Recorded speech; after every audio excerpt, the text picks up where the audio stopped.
Chapter 10, Tour of Bomber Operations on 218 Squadron. My crew appeared on the battle order for a daylight raid on the 25th of September, so we were now about to make our first op, as a crew. The one raid that I had already done enabled me to use that experience to settle down everyone else in the crew. We had an early morning briefing following an even earlier call and breakfast. On reporting for briefing, we were pleasantly surprised to find that our first op was an easy run to Calais to bomb a German force under siege, but still holding out in the city. However, the German force were causing a lot of trouble, because they were harassing operations in the English Channel, by shelling convoys and also the city of Dover. They were also holding down a large force of British troops who were maintaining the siege from the outskirts of Calais. After the normal preparations, we went to dispersal and got all set to go. With all going well, we took off and climbed out and headed for the various points of rendezvous. We duly turned onto the master bomber radio frequency and heard him telling all aircraft to descend from the original bombing height of 20,000 feet to 9,000 feet. The next few minutes were almost funny, as in order to descend quickly and also slow down, everyone started to lower their undercarriages and make a slow, but steep descent. This great gaggle of several hundred bombers were like a herd of sheep. The master bomber then told the force which target indicator flares to bomb on and the timings. The Germans were defending with anti-aircraft fire at first, but were quickly silenced when the first salvos of bombs rained on them. The master bomber then instructed us to bomb visually, so our bomb MA prepared accordingly. To my crew and I, this was our first chance as a crew to give the Germans a taste of what we had put up with in our homes in London and Liverpool. As we dropped our bombs, there was a spontaneous chorus of "Take that, lot you bastards." The bomb MA reported on the conflagration in the target area below, whilst I concentrated on flying the aircraft and keeping clear of other aircraft in the gaggle. We then turned away and dived down to low level and flew across France, carrying out a really low run over the seaside resort of La Touquet. It was a happy crew that flew back and landed at Metheld, enjoying the beauty of a late autumn day flying over the Suffolk and Norfolk countryside. On return to the dispersal, our R.A.A.F driver met us and we told her how the raid had gone, as we all laughed and joked our way back to debriefing. There was, as in all crews, a sense of great relief at completing the first raid successfully. We had been very fortunate to get such an easy target for our first operation together. The next two ops were similar, and we attacked a pocket of resistance at Cap Gris-Nez on the Cherbourg Peninsula. This time we bombed from 20,000 feet and there was continuous flak from the Germans in the larger and stronger garrison than Calais. We found out on returning that some aircraft had been hit by flak, but none seriously from our squadron. The third op was once again to Calais, where despite the bombardment 3 days before, was still holding out. This raid was, however, to the final assault on Calais by the ground forces, and the next day the city fell to the Allies. We had quickly done 3 ops and had been fortunate to have such a comparatively easy start. This had given us a good basis to work up as a crew, without too great a stress. During the process, the crew had been chatting amongst themselves and came to me with a sound idea. They suggested that whenever we did the tests or training flights, that the crew swap over to other crew members' tasks. This idea would cover the possibility of a crew member being wounded on a raid. I immediately agreed to the plan, and this is how it worked. The bomb MA, Cy Barrett, was previously failed pilot, so in the event of my copping one, he could handle the aircraft in the air and probably be able to get it down in one piece. If I was not wounded too seriously, I could probably talk him down safely. Cy had also, as a bomb MA, had some training in navigation, so he could take over from Johnny Mansfield, the navigator, who in turn had bombing experience and could cover Cy's tasks if necessary. Alex DL would be trained to do the basic flight engineers, Don McDonald duties, and vice versa. Chick Hen, the Aussie wireless op, would go to the mid-upper turret, and the gunners, Alex and Les Davies, could swap around. The boys all got down to this with great enthusiasm, and it made our flights, apart from operations, so much more interesting and worthwhile, and also built up crew spirit and confidence. We were really now becoming a good fighting unit, and I felt proud of them all. It was customary, once crews settled in happily, as we all had, to drop the formality of calling the captain by that title, and instead calling him skipper. I readily agreed to this change, for it was considered symbolic of a happy crew, and it showed both respect and affection for the crew leader. Some years later, I served with a rather serious officer who had served on flying boats and did not like the term skipper. When it was used, he quickly reminded the offending crew member that, in his words, "This is an aircraft, not a fishing smack." There was a brief respite and we did not operate until the 5th of October, and on this occasion we were on the battle order for our first night op as a crew. Being the first at night for them, I sensed some natural apprehension, and having done my first trip, was able to help them through that build-up before we took off. However, they were all quite good and seemed reasonably relaxed as they went about their various preparations. The Allies were now moving across France towards Germany. Raids were planned to hit the various build-up and support centers for the German army. Our target was to be the railway marshalling yards at Saarbrücken, a vital supply link behind the front line, but inside Germany.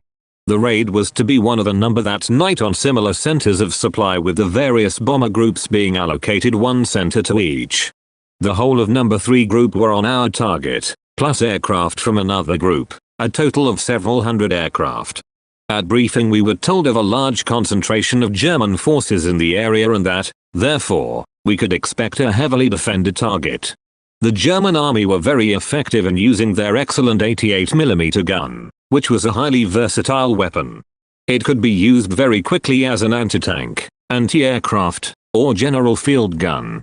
So when a German army contingent came under air bombardment, their 88mm guns were quickly used in the anti-aircraft role.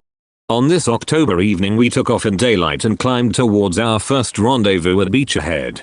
Initially, we flew low to keep under the German radar, and the largish force of several hundred aircraft were all clearly visible as we flew on towards France.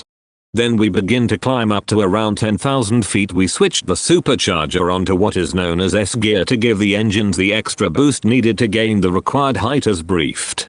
Unfortunately, we hit a snag as our higher gear would not engage and we were only able to get a maximum of 15,000 feet. This we knew would expose us to 2 extra dangers.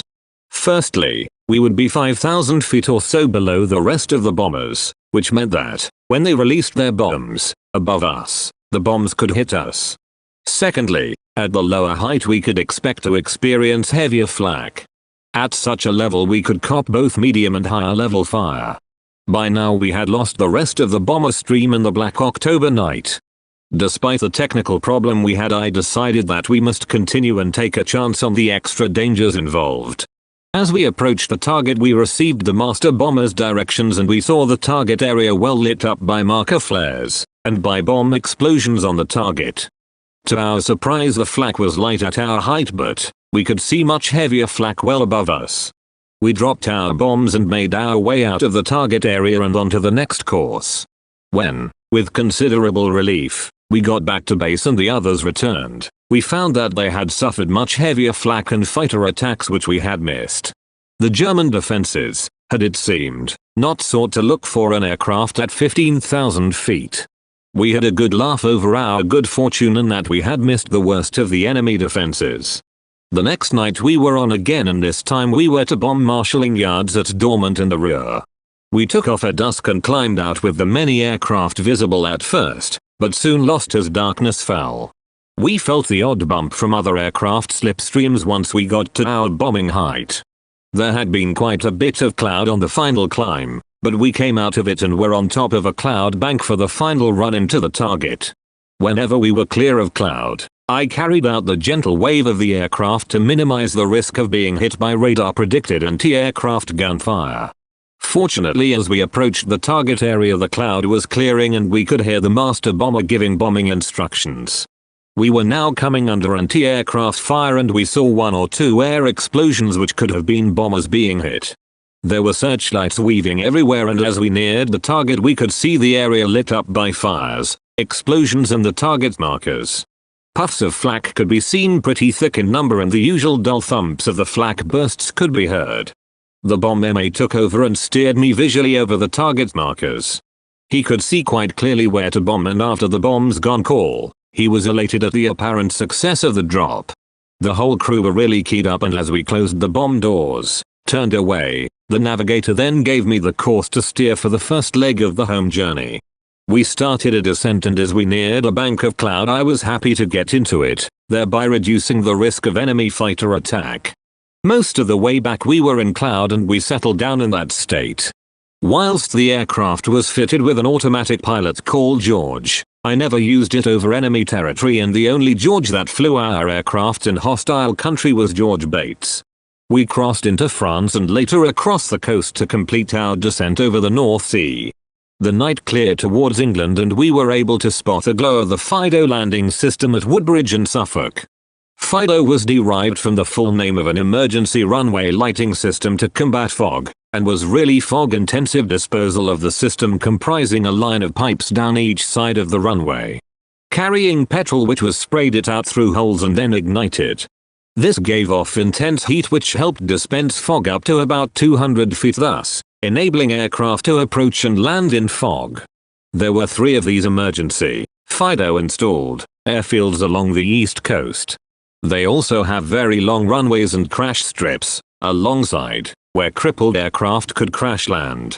This also kept such aircraft away from crashing on their own bases, possibly hindering undamaged aircraft from landing, who could be short of fuel. On a clear night, above the fog, the FIDO-lit runways could be spotted at least 100 miles away from aircraft at high altitude. Crippled aircraft could steer on this glow quite easily, which again was a valuable aid. One night we had to land on FIDO, as our own base was fog-bound. It was quite an interesting experience to go through the last 50 feet with the intense fire either side of the runway. It was a bit like the jump through the ring of fire at the circus. It did however save an awful lot of aircraft from being lost altogether. Even the crews not needing to use it found it a very good visual aid to navigation. On this occasion we had no need for such help and we flew back to Metheld without further ado, once the fog cleared. After the Dortmund and Saarbrücken raid we enjoyed a crew leave for 7 days. It was great to go to Carnarvon as an operational bomber pilot and have a few precious days with Gladys and daughter Valerie. Now aged 9 months and growing more beautiful and interesting every day. When on base Gladys would phone me whenever she could get through. However, when the base had an operation on, no outside calls of a private nature were accepted. This meant that when she was told this, she knew ops were on, but did not know if I was out on a raid. The anxiety that wives experienced when their husbands were on ops was intense and a great stress and strain was placed on them. They would hear of a raid carried out on the radio newscast with the number of our aircraft lost. They then had the agonizing wait, hoping that no dreaded telegram arrived, which they would receive if the husband was missing from the night's operations. One can imagine that those few days of leave we got every 6 weeks gave the wives a short respite from the pain of worrying day after day. On return from leave we operated on 2 nights, the first being a relatively uneventful raid on Stuttgart. The second was a big raid involving a maximum force from the whole of Bomber Command, totaling over 1,000 bombers, with the target being the Krupp's armament works at Essen. It was very exciting to participate in our first 1,000 bomber raid and to see the vast conflagration that such a raid created on the ground. Whilst there was considerable gunfire, we did not get hit, but saw several aircraft blow up. A number of aircraft were caught in the searchlight beams and one saw their agonizing efforts to escape that ever-chasing beam, just like moths. Following the Essen raid we did a daylight raid on gun emplacements on the island of Walcheren at the northern mouth of the River Scheldt. The Germans held the island and this gave them command of the entrance to the Scheldt and the approaches to the port of Antwerp. It was essential that the Allies had use of this port to move vitally needed supplies into northern Europe to the front holding the line into northern Germany. We bombed the guns at Walcheren and the squadron, but not my crew, carried out a further attack the next day. Success was achieved and the port of Antwerp then became a valuable supply line to the British and Canadian armies poised to move into Germany. On the 30th of October we took part in another 1,000 plus bomb raid on Cologne. The whole force went through the target in a matter of 30 minutes, a huge concentration which had devastating effect on the city. Our trip went off without any more than usual dangers of such a raid. We now had our own aircraft and had completed 7 ops. K. for King was our aircraft and we became very proud of her and our ground crew. The aircraft was quite new and was to prove a lucky aircraft for us and the other crews that flew in her. 218 Squadron was equipped with a new and accurate bombing and navigation aid named GH. This equipment enabled the crew to follow lattice chart lines on the radar and to approach and bomb the target very accurately in all weather conditions. Our crew was selected at what was defined as a GH marker. This meant that we could lead number 3 group raids and to lay down target markers for the rest of the bombers to bomb on. Thus, we did not require the pathfinders for the raids the group carried out on its own. Our bomb load comprised a mixture of marker bombs and other types of bombs, both highly explosive and incendiary.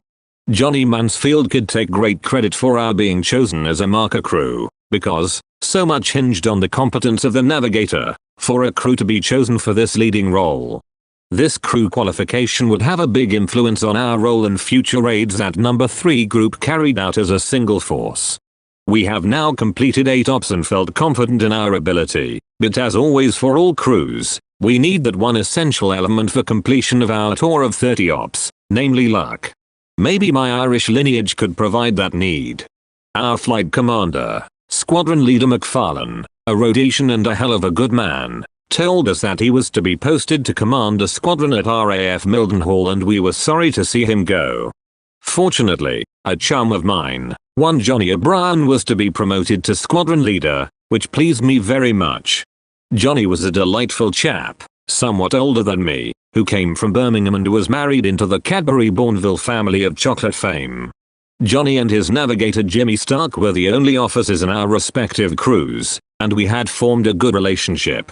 We went around the local area visiting pubs and often further afield on full days off, to Newmarket and Cambridge. At this stage, with the Allied armies making good progress towards Germany, the Commander-in-Chief of Bomber Command, Air Chief Marshal Sir Arthur Harris, was trying to achieve 2 priorities. Firstly, he was tasked, whenever called upon, to employ the bomber force in direct support of the Allied ground forces on the continent. Secondly, his other priority was to continue his strategic aim, that of bombing German industrial targets designed to bring the industry to its knees. One feature of this goal at the time we were operating was the German network of synthetic oil production, an essential operational element in Hitler being able to keep his war machine going. These 2 priorities facing Harris had a profound bearing on the targets we would be attacking for the rest of our tour. The precision of GH bombing would afford the opportunity to attack individual factories in the oil system with considerable accuracy. So for our future raids we went mostly to the rear. The first of these ops was to take the whole group to bomb a synthetic oil plant at a place called Homburg, not to be confused with the city of Hamburg.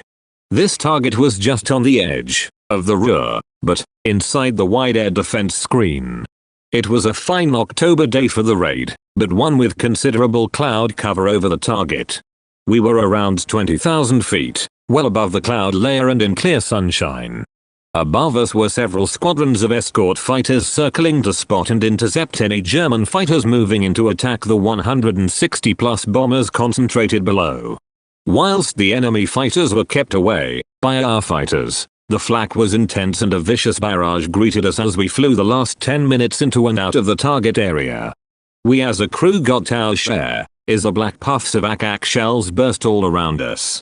My windscreen got hit by a piece of shrapnel which came through and hit my leg, but by that time had lost its force and did not hurt me.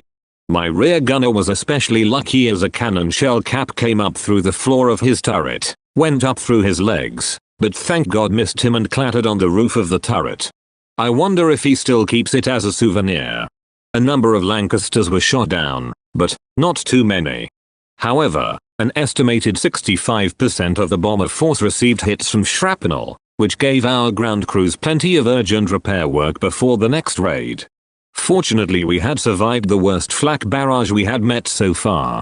The next 2 raids were also daylights and were against armament works in the town of Solingen, known as the Sheffield of Germany, because of its high-quality steel production. There was one ironic sense of humor in these raids, for it was known by intelligence that Solingen was a famous haunt for the Nazis to take their girlfriends and wives to at weekends. One reason for this was that Solingen had not been attacked very often, being just south of the Ruhr. It was of some significance that we attacked Solingen on Saturday afternoon and Sunday morning. Need I say more? After this little bit of pleasure stopping at Solingen, my crew was taken off the battle order to do our final few days of training in the use of GH, before acting as markers on the next raid. We carried out GH photography and bombing to test our accuracy and proved by these trips that we were finally all set to fly as a marker crew on the next raid. As a marker on the number 3 group raid we took off first and were amongst the leading aircraft in the force. It was a strange feeling to see the whole force strung out behind us as we flew into the first load of flak towards our target, a synthetic oil plant in the city of Dortmund. We hoped that our markers would go down with the accuracy required for the rest of the force to give the target a good bash. Subsequent results and reports proved that we had done our job well as a marker crew. The next raid was another daylight to Heinsberg to lay a carpet of bombs in close support of the American 9th Army. The target was to be marked this time by the Pathfinders, with a master bomber giving bombing instructions.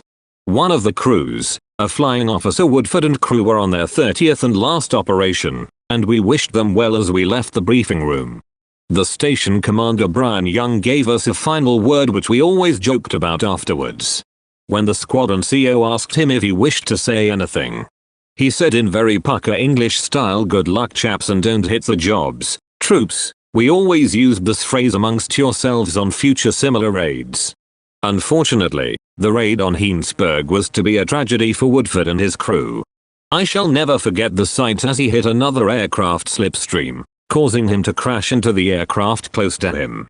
This disaster occurred as we were on the final run in to bomb the target, when both the aircraft still had their full load of bombs on board. I could see the aircraft markings, so I knew who it was, and as the two aircraft collided, there was a huge explosion and of course no hope of survival for the crew. However, we carried out our bombing run and dropped as instructed by the master bomber.